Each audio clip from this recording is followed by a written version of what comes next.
Just kidding. That's not me playing. This is a 2.0 shakuhachi. It's a jinashi, and I like it a lot. But the music that you're listening to is being played by the Matsuoka brothers. They were two intangible cultural national treasure, prefectural treasure holders here in Hirosaki of Kinpu-ryu. So while you're listening to that, I want to tell you what's up. I want to take this book and put it into English for you. And for me, of course, too. And anybody else who's interested in it. Uchiyama Reigetsu was one of the first holders of Kinpu-ryu that was designated as a intangible prefectural treasure back in the early 80s. The book is basically a Kinpu-ryu Bible. It's got a little bit of everything, or maybe a lot of everything in it. It's about 200 pages, bound in red linen, hardcover, with gold lettering on the front. And inside there's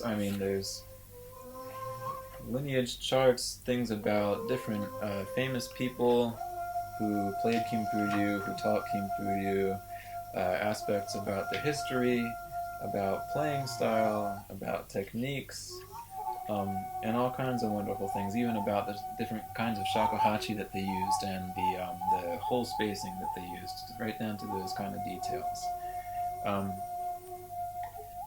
Again, details on the notes, details on the notation, ancient bunsho manuscripts, different records concerning different events and people in Kinpu-ryu. But even if the historical stuff doesn't get you, the bulk of the book is, again, like I said, different notations and explanations of actual practical things like how to play, right? And what are the shakuhachi like. And then there's more than 70 pages of scores. These are Uchiyama Reigetsu, his scores that he used for Kinpu-ryu. Not only the standard repertoire, it also has things like urajoshi, the different modes, right? In Gregorian chant, you have different modes. The only modes that we use in Western music are basically major and minor, but there's a range of about 5 different modes that they used in Kinpu-ryu. It has scores for, like, for example, akebono choshi. We've got several scores for that.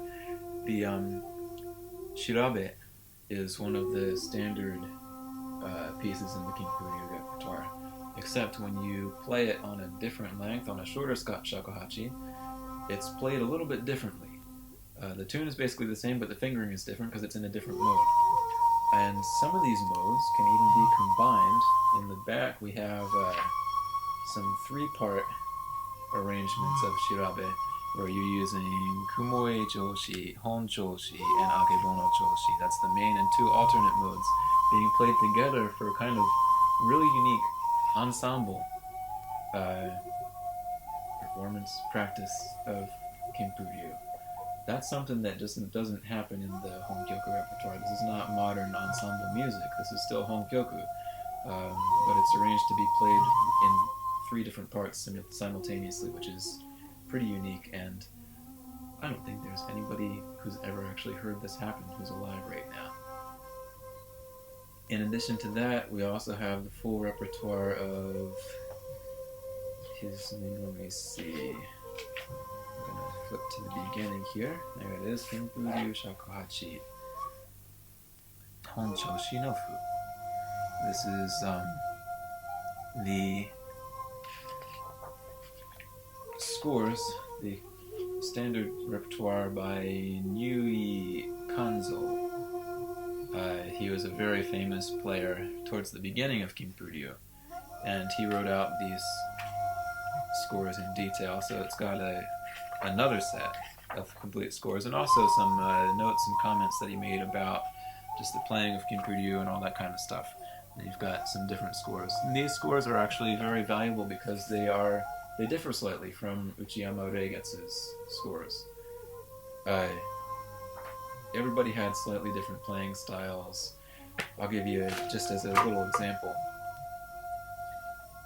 Some people played ure.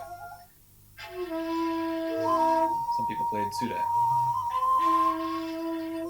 A little bit more, right? So there's kind of different nuances where people would play things a little bit differently. And that's, just one of many. So in addition to that, it's actually not in this book. In addition to the two full sets of scores plus the alternate tunings, there's also some other scores that I have from my teacher, Dr. Yamada's teacher, the Matsuoka brothers. The older brother had written out these scores, and they're in the Kosho lineage, the Lonely Pine lineage. And these are also nuanced a little bit differently from the other scores. So here's the plan. I'm going to translate the book into English. By translated into English, what I mean is all of the actual text is going to be republished in English. The scores are going to be republished as is, and the text that is included in the scores, for example, at the beginning of each one of these, Mr. Nui has added a little bit of an explanation about the piece. These are going to be included as is, but I'm going to translate his annotation and put it at an endnote at the back of the piece so that you can tell what those say as well. So the book is going to be translated into English. It'll be republished complete with the scores. I'm also going to scan these scores from the Matsuoka brothers and add them into the new republished book. So you'll have 3 entire unique sets of scores from different branches of the lineage, plus the alternate modes and all that kind of business. What I'm asking for is that it's going to take a lot of time, right? So I have to do not only the translation of about 70,000 characters, which would usually be like a $7,000 job. Like, it's a big job, okay?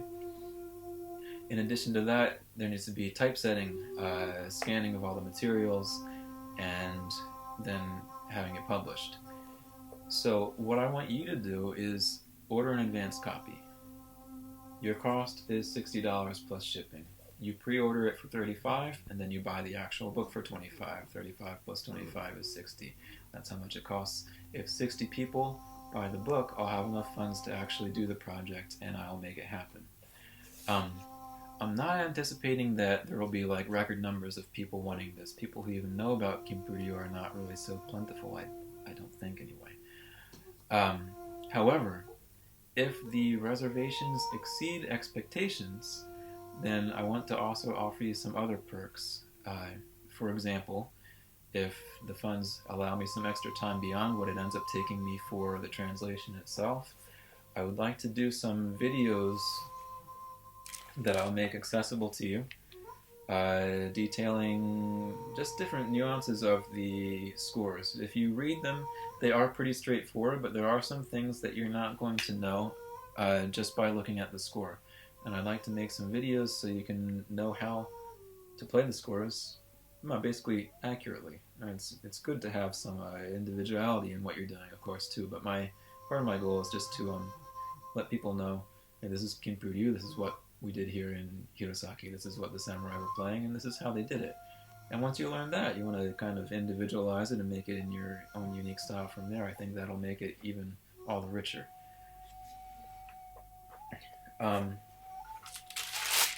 So, as for perks, what I just mentioned, making videos, another one would be I have some recordings that nobody else has of people in Hirosaki playing Kinpu-ryu, and you can hear their komibuki and their techniques and what they're doing. So, and again, the Matsuoka brothers who used and made these scores, I have some recordings of them too, so you can look at the recordings, listen to the recordings while you're playing and get a better idea of what everything is supposed to sound like. If I have time, I'll digitize those, get everything cleaned up and nicely arranged and send them to you via MP3 so that you can have those to listen to as well. There's also an LP by the author of the book, which I know some people who have it who would be willing to lend it to me if I had some extra time and funds to play around with. I'll use that to digitize his LP as well, so you can listen to his recordings while you look at his scores. So, check out the rest of the site. Look at the Indiegogo site, and contact me, of course, if you have any questions. And if you want to help this actually come to fruition, then tell people about it who you think might be interested. Like I said, it doesn't matter what you live. So if in the entire world, there's got to be at least 60 people who would want this, I would think. So if there are, then I'll go ahead with the project. As soon as the funding hits the $2,000 mark, I will get to work. And my goal is to have it completed within about 2 months, but I'm giving myself a deadline of 6 just in case it takes longer than expected. So you'll have the finished project at the latest 6 months after the goal is reached. So, yoroshiku. That means please be nice to me. I guess that's what it means. It's hard, one of those things that's hard to translate, but yoroshiku.